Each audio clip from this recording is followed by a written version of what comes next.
राम राम जी सबको। आपका दिन मंगलमय हो।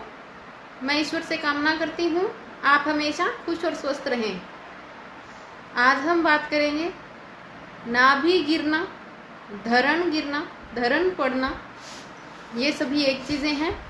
इसके बारे में, इसका कारण क्या है, क्या उपचार कर सकते हैं, कैसे बचाव कर सकते हैं, लगातार रहने से क्या क्या रोग हो सकते हैं। तो वैसे यदि हम इसकी बात करें तो एलोपैथिक के डॉक्टर इसे नहीं मानते, इस चीज़ को कि कोई धरण गिरना या नाभि गिरना कुछ रोग होता है या कुछ होता है ऐसा, लेकिन ये होता है। आयुर्वेद इसे मानता है, सिद्ध भी किया है, उपचार भी हैं इसके। और ये एक तरह का ऐसा रोग है जिसमें शरीर पूरा ऐसे रोगी से भी ज़्यादा रोगी हो जाता है इंसान।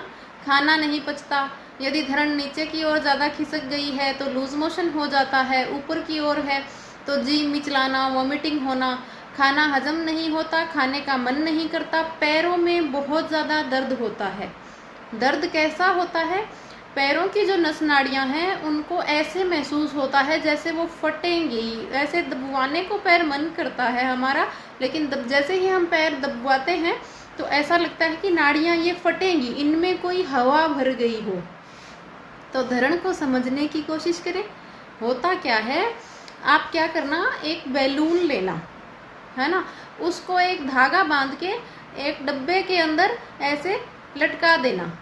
तो जैसे ही हवा का प्रेशर बढ़ेगा उसमें, फिर आप कैसे भी हवा डब्बे के अंदर भरना तो बैलून हिलेगा, एक जगह टिक नहीं पाएगा। उसी तरह से धरण होती है पेट के अंदर। जैसे ही पेट में वायु बढ़ती है वो अपनी जगह से हिल जाती है।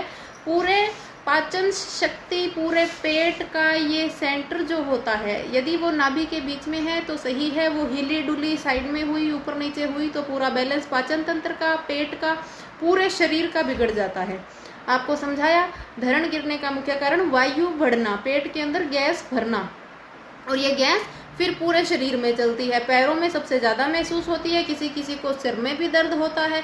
ये आप अच्छी तरह से इसको महसूस कर सकते हो, वायु को।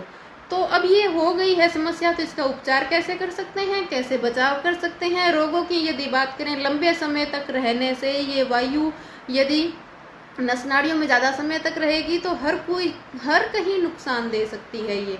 तो इसके लिए वायुनाशक चीज़ों का सेवन बहुत ज़रूरी है। अब यदि सबसे पहले इसको सेट करने की बात करें तो सबसे पहला नौका आसन करना कैसे है।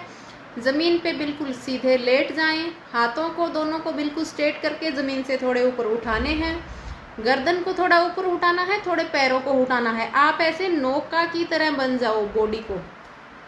तो ये नौका आसन है। दिन में 10 बार, 15 बार, 20 बार, जितनी बार आप कर सकें, एक बार में दिन में 2-3 बार स्टेप्स लें इसके। पहली बार में ही आराम लगेगा, बहुत अच्छा महसूस होगा, नाभि सही ठिकाने आ जाएगी। और उसके बाद एक आसन और है, प्रैक्टिस करनी है आपको। करना क्या है, जो पिंडलियां हैं इनको तेल लगा के अच्छी तरह मसाज करनी है पिंडलियों की। उसके बाद जो हमारे टखने हैं, एडी के ऊपर बैक साइड पीछे से जो पिंडली की ओर, जो ये हमारी एडी के ऊपर का जो हिस्सा है, एडी से लेके जो ऊपर की ओर आ रहा है, जो ये टखने हैं इनके साइड में पूरी तरह से सरसों के तेल से हाथों से अच्छी तरह मसाज करनी है। इन नाड़ियों को अच्छे से दबाना है। जो औरतें पायल पहनती है, जो पहले कड़ला, नेवरिया, जो अभी राजस्थान में मर्द और स्त्रियां दोनों पहनते हैं, वो इसी के लिए था। इन नस नाड़ियों में यदि दबाव रहेगा, गैस नहीं भरेगी तो धरण नहीं पड़ेगी कभी भी।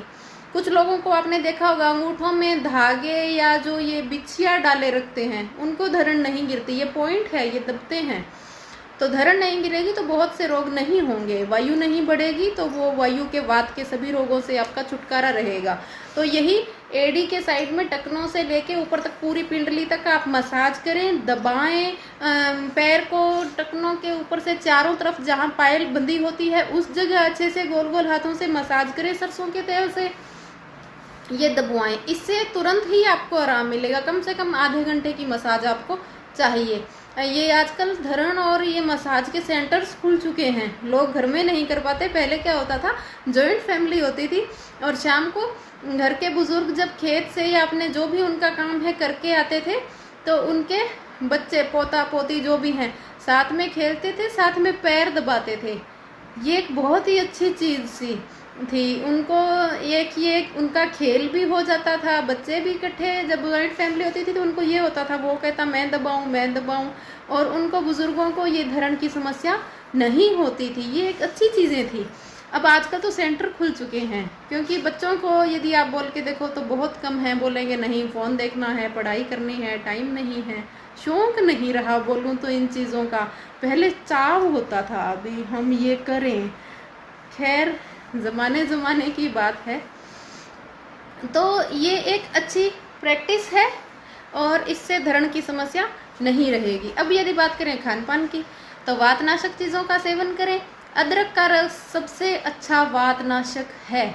यहाँ तक कि हार्ट अटैक से आपको अदरक बचा सकता है। यदि शरीर में वायु बढ़ने के बाद छाती में तेज दर्द हो रहा है, अदरक का रस या अदरक के टुकड़े का सेवन किया जाए तो तुरंत वायु खत्म होती है। अदरक के रस का सेवन करें, शहद के साथ कर सकते हैं, सेंधा नमक, काला नमक के साथ कर सकते हैं, जैसे मर्जी आप करें। और उसके बाद सबसे अच्छी वातनाशक चीज़ आपको एक ऐसी बताऊंगी जो न केवल आपके इस धरण के रोग का परमानेंट उपचार करेगी, शुरुआती स्टेज का गठिया जड़ से खत्म करती है। कोई डॉक्टर नहीं बताएगा आपको।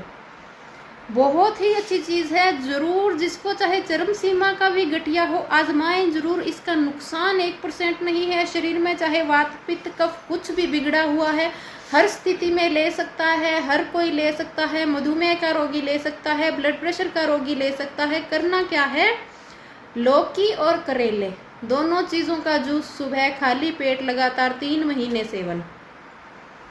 जिस किसी का भी वात बढ़ा है, जो भी वात के रोग हैं, गठिया का सबसे उत्तम उपचार। अब लोगों की शिकायत क्या आती है कि जी हम करेले का जूस जब उसके साथ मिला के पीते हैं तो ये 3 महीने लगातार नहीं कर पाएंगे, यदि 2-4 दिन हो तो करें, बहुत कड़वा लगता है, पीने योग्य नहीं है। तो उनके लिए मैं बता दूं, क्योंकि मैं उनकी स्थिति समझ सकती हूँ, मैं भी इंसान हूँ। इतना कड़वा कोई तो दवा की तरह सहन कर सकता है, किसी को वॉमिट होने लगती है इतने कड़वे से, तो वो नहीं पी पाते। उनके लिए क्या करना है, आपको ना तो करेले का छिलका उतारना, ना लौकी का उतारना, जूसर से जूस निकालना है।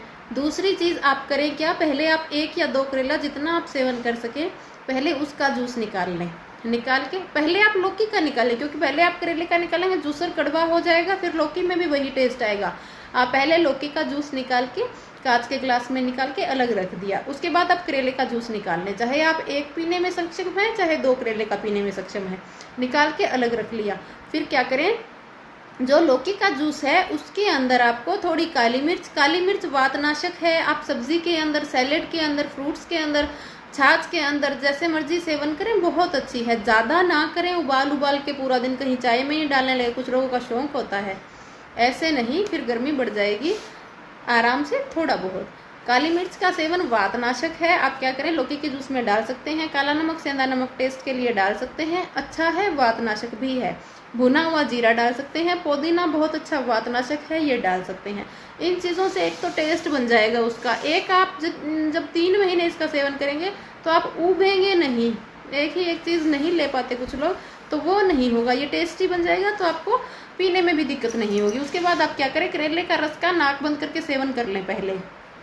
उसके बाद यदि वोमिट की शिकायत आपको लग रही है तो 1-2 दाने भुने हुए चने का रखें, वो खा लें, जिससे आपका मुंह साफ हो जाएगा, आपको बार बार वो नहीं लगेगी कड़वाहट। फिर 2-4-5 मिनट बाद आप वो लौकी का जूस पी लें। तो इस तरह से आप लगातार 3 महीने पी भी पाएंगे, रोग भी खत्म होगा, आपकी समस्या का समाधान भी हो जाएगा, कड़वेपन और वो शिकायत नहीं रहेगी।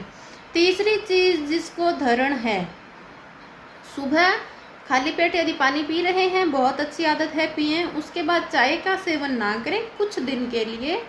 आप एक बार जो रात की बासी रोटी होती है उसको दही के साथ खाएं, थोड़ा जीरा, काला नमक का, ये थोड़ी सी काली मिर्च ये डाल के। और यदि आप प्याज बोलूँ तो प्याज भी बहुत अच्छा वातनाशक है। उस दही रोटी में यदि डालें, जो पुराने बुजुर्ग खाते थे, ये एक तरह की दवा थी। आपको मैं बता दूं, कई बार जो जुखाम बुखार होता है, जो गर्म सर्द हम बोलते हैं, उसके अंदर ये दही रोटी नमक मिर्च डाल के प्याज डाल के जो खाई जाती है, बैक्टीरिया इतने जल्दी ख़त्म करती है। कोरोना के टाइम में भी इसका बहुत अच्छा रिजल्ट था। यदि धरण किसी को है तो आप कुछ एक दिन, हफ्ते 10 दिन सेवन करके देखें, इससे आपको बहुत आराम मिलेगा। और बाकी धरण निकालने का उपाय मैंने आपको बताया, एक तो नौकासन है, एक पिंडलियों की पैरों की मसाज है। तो ये सब करें। वातनाशक चीज़ें आपको बताई और खान पान का बताया, धरण कैसे गिरती है, क्या क्या नुकसान है, क्या क्या कर सकते हैं। एक, जब ये पेट के रोग हो ना, जिस किसी को यदि डायबिटीज़ नहीं है तो आप नमकीन चावल का सेवन करें, उसमें थोड़ी सब्जियां डाल लें, प्याज टमाटर हरी मिर्च आलू, जो आपको अच्छा लगे। आलू वैसे वात बढ़ाता है, डाल लें। यदि दही के साथ नहीं तो सीधा ही उसमें काली मिर्च नमक हल्दी धनिया पाउडर डाल के उसको सीधा नमकीन बना के अकेला ही आप घी डाल के, घी वातनाशक है बहुत अच्छा। किसी को ब्लड प्रेशर की दिक्कत नहीं है ना, तो आप घी का सेवन करें चावलों के अंदर या जैसे भी, तो बहुत अच्छा है। तो वो यदि आप एक ही टाइम खाएंगे या 2-4 दिन 5 दिन हफ्ते भर आप लगातार कुछ दिन खाते हैं तो बहुत अच्छा है, धरण के लिए, पेट के लिए, आंत के रोगों के लिए, बवासीर के अंदर। लोग कहते हैं बवासीर में चावल नहीं खाना चाहिए, मैं कहती हूँ खाना चाहिए। खाना कैसे चाहिए? घी या दही डाल के, सीधा नहीं खाना, तो भी वो बहुत अच्छा है। चलो बवासीर पे फिर बात करेंगे। आशा करती हूँ आपको जानकारी अच्छी लगी होगी। साथ बने रहने के लिए बहुत बहुत धन्यवाद। शेयर और सब्सक्राइब करना ना भूलें। Thank you.